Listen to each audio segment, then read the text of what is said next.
ஏமா இன்னைக்கு உன் தங்க தேர் போகும்போது தங்க தேர்னா இல்லை, நீ பித்தால கூட கிடையாது. இன்னைக்கு வாரக்கல்ல எடுத்து மோளம் மேலே வச்சு இந்த மோளந்தாளை தட்டி இன்னைக்கு வஞ்சாரணமா குஞ்சாரணமா.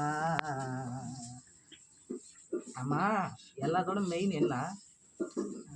ஏன்டி எதுக்குடி அழுவுற? போனால் அழுவக்கூடாது. கண்ணத்தோட என் பேரை இப்படிலாம் பண்ணுறானே, நான் செத்தா எடுத்து போகிறான்னு அழுவுறேன். அதுக்கு தான் அப்புறம் நீ நீ கோச்சிக்க கூடாது. இல்லை இல்லை அழுவுறேன்.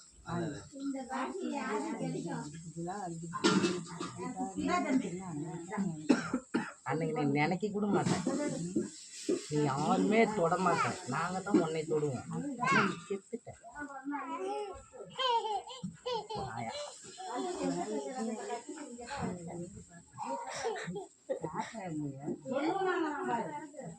இன்னும் மோளமே இன்னும் அடிக்கல. இன்னும் மோளை அடிச்சா பாப்பா அதை கட் பண்ணிட்டு வேற